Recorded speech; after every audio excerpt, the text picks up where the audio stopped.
Student, पिछली class में हमने एग्रोनॉमी के पर चर्चा की थी, जिसमें हमने एग्रोनॉमी के प्रिंसिपल और ऑब्जेक्टिव पर आप लोगों से वार्ता की थी। ठीक है, आज का जो हमारा वीडियो है इम्पोर्टेंस ऑफ एग्रोनॉमी है, अर्थात हमारा सस्य विज्ञान का क्या महत्व है।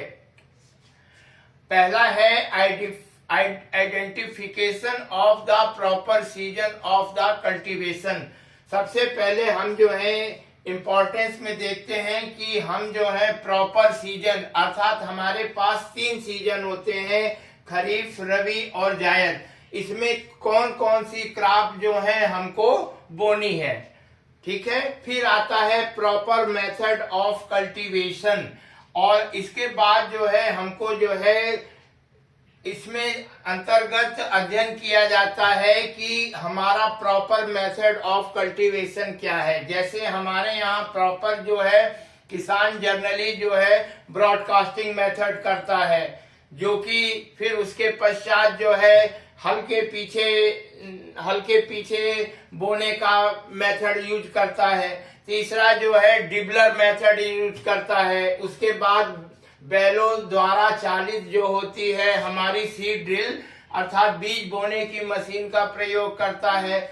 और वर्तमान समय में हमारे पास जो है सीड कम फर्टी ड्रिल आ गई हैं, जिसमें बीज भी डाल दिया जाता है और खाद भी एक साथ डाल दी जाती है, जिसमें हमारा बीज और खाद जो है प्रॉपर डिस्टेंस में क्या क्या जो उसकी दूरी होती है, पहले नीचे खाद जाती है, ऊपर जो है बीज जाता है, जिससे हमारे फर्टिलाइजर की भी बचत होती है और बीज की भी बचत होती है। इसका जो है हम लोग प्रॉपर कल्टीवेशन में देखते हैं। Ability of the application of manure and fertiliser. अब हम जो है अपने खेत में हमारे मैन्योर और फर्टिलाइजर की उपलब्धता के ऊपर ध्यान देते हैं। मैन्योर का मतलब वे होता है जो कार्बनिक पदार्थ जिनसे हमारा कार्बनिक और नाइट्रोजन रेशियो CN रेशियो स्थिर रहता है, उसका प्रयोग करते हैं। मैन्योर पहले हम समझते हैं कि मैन्योर क्या होता है। What is manure? मैन्योर जो होती है हमारी जो है फसलों के अवशेष, गाय भैंस के गोबर, अन्य इत्यादि से हम जो हम फार्म यार्ड मैन्योर बनाते हैं या वर्मी कंपोस्ट बनवाते हैं या कंपोस्ट बनाते हैं, उनको जो है हम इसमें प्रयोग करते हैं। मैन्योर डालने से हमारी जो है खेत की स्थिति अच्छी होती है। इसमें जो हमारे सूक्ष्म जीवाणु हैं उनका ये भोजन है, तथा वो जो है हमारी सॉइल में अच्छा काम करते हैं। और जो हम फर्टिलाइजर देते हैं, फर्टिलाइजर जो होते हैं ये मुख्य रूप से NPK अर्थात नाइट्रोजन फास्फोरस के रूप में दिए जाते हैं, जो हमारे मुख्य तत्व माने जाते हैं। मैन्योर का उपयोग करने से इनकी भी कार्य क्षमता, हमारे उर्वरकों की कार्य क्षमता बढ़ जाती है। और मैन्योर डालने से हमारे खेत की वाटर होल्डिंग कैपेसिटी बढ़ जाती है, तथा हमारे खेत का सॉइल का जो pH होता है वो भी नियंत्रित रहता है। अच्छा, अब आता है अवेलेबिलिटी ऑफ द हर्बिसाइड। अब हम आपसे बात करेंगे कि हर्बिसाइड्स क्या होते हैं। ये हर्बिसाइड्स होते हैं जो हमारे खेत में अनैच्छिक खरपतवार उग जाते हैं, उनको इस्तेमाल करने के लिए हर्बिसाइड और वीडीसाइड प्रयोग करते हैं। हर्बिसाइड का मतलब होता है कि जितने भी प्रकार के खरपतवार, जो चाहे अनवांटेड हो या एनुअल हो या वार्षिक हो या एक वर्षीय हो, सबको हम हर्बिसाइड्स के द्वारा समाप्त कर देते हैं। और हमारी बंजर भूमि के सुधारने में भी हर्बिसाइड का मुख्य रूप से प्रयोग किया जाता है। और वीडीसाइड जो होते हैं ये पर्टिकुलर वीड्स के लिए जो है प्रयोग किए जाते हैं, और ये सेलेक्टेड वीड्स को टारगेट करता है, अर्थात इनका निशाना उसी जगह होता है जो हमारे वीड्स मारने के लिए होते हैं। जैसे गेहूं में हमारा फेलिस माइनर है, फेलिस माइनर के लिए हम जो है आइसोप्रोटोरान का प्रयोग करते हैं। और वर्तमान समय में 2-3 नए रसायन आ गए हैं जिन्हें सल्फोसल्फ्यूरान और मेटसल्फ्यूरान ये चौड़ी पत्ती वाले तथा सकरी पत्ती वाले दोनों को मारने का कार्य करते हैं। इस प्रकार जो है हमारे पास जो है एबिलिटी ऑफ हर्बिसाइड होना चाहिए। अच्छा, फिर है हमारा है वाटर मैनेजमेंट प्रॉपर्टीज। अब हमारे पास जो है पानी की क्या आवश्यकता है और हमारी जो क्रांतिक अवस्थाएं हैं, क्रांतिक अवस्था में ही हमको फसल में पानी देना चाहिए। और हमारे पास जो है जैसे गेहूं की फसल जो होती है उसकी क्रांतिक अवस्था जो होती है, सबसे पहले जो है 21 दिन पर हमको जो है ताज मूल अवस्था पर पानी देना अति आवश्यक होता है। इसी प्रकार जो है जितनी भी फसलों की हैं क्रांतिक अवस्थाएं हैं उस पर पानी की उपलब्धता होनी चाहिए। नंबर 2 बात आती है कि पानी किस तरह हम खेत में दें। जैसे कि एक तो हम फ्लड इरिगेशन करते हैं, खेत में सीधे खेत में जो है पानी छोड़ दिया जाता है। इसके बाद जो है हमारे पास वर्तमान में आधुनिक विधियां जो हैं इसमें हम स्प्रिंकलर का प्रयोग करते हैं, जिसे हम बौछारी सिंचाई कहते हैं। और जो है और इससे भी उपयुक्त जो है नई विधि आ गई है ड्रिप। जैसे हमारे शरीर में ड्रिप लगती है, जिस प्रकार हमको ग्लूकोज बीमारी होने पे ग्लूकोज इत्यादि चढ़ाया जाता है ड्रिप से, उसी तरह पौधों के जड़ के पास ड्रिप बिछा दी जाती है और उसमें छेद कर दिया जाता है जिससे वो एक एक बूंद में जाता रहे। जिस प्रकार हमारे प्रधानमंत्री कहते हैं 1 बूंद से अधिक हमको जो है फसल उत्पादन करना है। एक एक बूंद हमारे लिए पानी जो है महत्वपूर्ण है। अच्छा, फिर आता है maintaining of the ecological balance. हमारे पास सबसे बड़ी बात है कि हम खेती करते हुए अपने इन्वायरमेंट को हमको बैलेंस रखना है। इन्वायरमेंट बैलेंस का मतलब जैसे हम धान की खेती करते हैं तो धान में जो है मीथेन गैस जो है हमारी निकलती है और उसको कंट्रोल करने के लिए सबसे अधिक जो है हमारे ऊपर ये चार्ज लगाया जाता है कि हम लोगों जो एशिया के देश हैं वो जो है धान की खेती, क्योंकि 80% धान जो है हमारे एशिया कंट्री में होता है और धान जो है हमारे वाटर लॉगिंग कंडीशन में होता है, जिससे मीथेन गैस निकलती है जो कि हमारे वातावरण को प्रभावित करती है।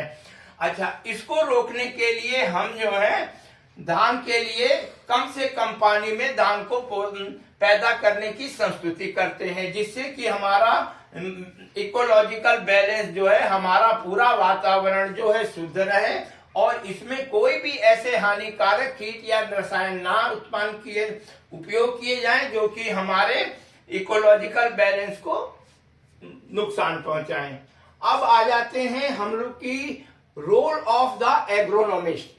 पहले हम ये समझते हैं कि एग्रोनॉमिस्ट होता क्या है। देखिए, हमारे एग्रोनॉमी में जो हमारे बहुत अधिक पढ़े लिखे वैज्ञानिक होते हैं, जो हमारे वैज्ञानिक होते हैं उनको हम सस्य वैज्ञानिक कहते हैं। इनका जो रोल है हमारे कृषि में आज तक सबसे अधिक यदि किसी का योगदान है तो हमारे एग्रोनॉमिस्ट का है। सबसे पहले आता है कि मैक्सिमम प्रोडक्शन। अब हमारे पास जो है सबसे बड़ी समस्या है कि हमको अधिक से अधिक उत्पादन पैदा करना है और उस उत्पादन की कास्ट भी सबसे कम होनी चाहिए। ये नहीं कि हमें प्रोडक्शन तो बढ़ाते जाएं, उसकी कास्ट भी बढ़ती जाए जिससे हमारा आर्थिक लाभ अच्छा ना हो सके। तो हमको हमारे एग्रोनॉमिस्ट को ये सबसे पहले ध्यान करना पड़ता है कि हमारे हर फसल की, चाहे फूड हो, चाहे फाइबर हो, चाहे फॉडर हो, अर्थात हमारे खाद्य की समस्या का समाधान करना, हमारे जो है जानवरों के लिए चारे की व्यवस्था करना, इसका प्रोडक्शन मैक्सिमम हो और इसकी कास्ट जो है हमारी कम से कम आए। ठीक है, फिर आता है सेलेक्ट द सुटेबल क्रॉप्स।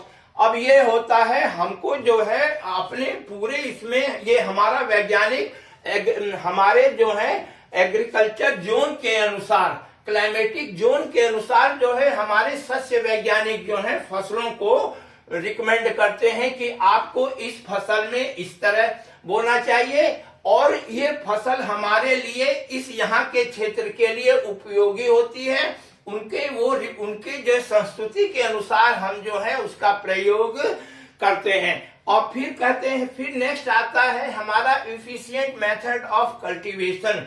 अब हमारा ये जो है कि हमारा मेथड क्या हो, जो कि हमारा प्रभावी मेथड हो, वो उसकी संस्तुति हमारे एग्रोनॉमिस्ट के द्वारा किया जाता है। एग्रोनॉमिस्ट बताएगा, जैसे हम जो है कुछ भी बोल रहे हैं, जैसे हम ब्रॉडकास्टिंग मेथड को हम हटाएं, ब्रॉडकास्टिंग मेथड से सबसे अधिक हमारा जो नुकसान होता है, हमारी फसल जो है हम ब्रॉडकास्ट करते हैं, आधी फसल, एक तो हमारा बीज जानते हैं आप कितना महंगा होता है, कितने मेहनत से हमारे जो प्लांट ब्रीडर हैं, जो हमारे जनक होते हैं, वो कितनी मेहनत से अपना बीज तैयार करते हैं, उनको हम ब्रॉडकास्ट खेत में करते हैं। आधा ऊपर जाता है, आधा नीचे जाता है, जो बीच में रहता है वो ही जमता है, बाकी चिड़िए कौवा इत्यादि उसको खा जाते हैं।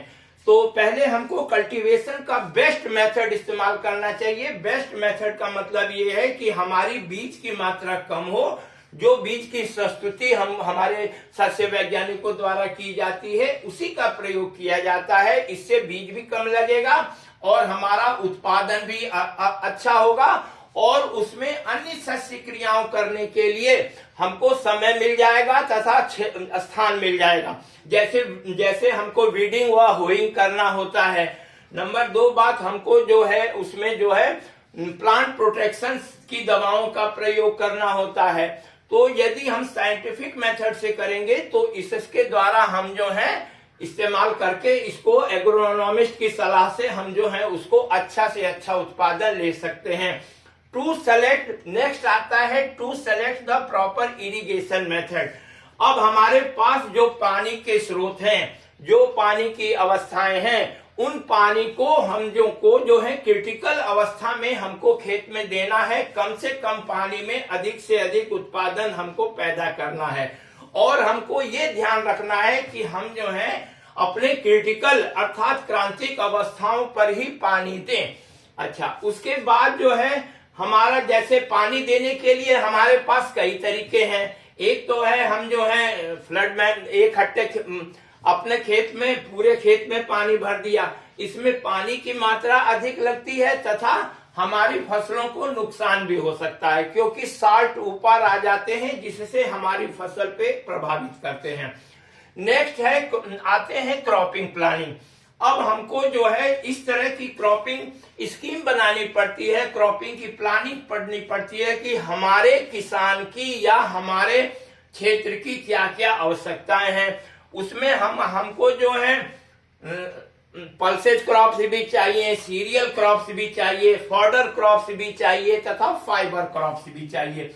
अर्थात रेशे के लिए भी हमको खेती करनी है और हरे चारे उपलब्धता के लिए हमको खेती करनी है तथा हमको तेल व दलहनी फसलों की भी खेती को समावेश करना चाहिए जिससे हमारी हर आर्थिक हमको आर्थिक लाभ हो तथा अपनी सभी आवश्यकताओं की पूर्ति कर सके।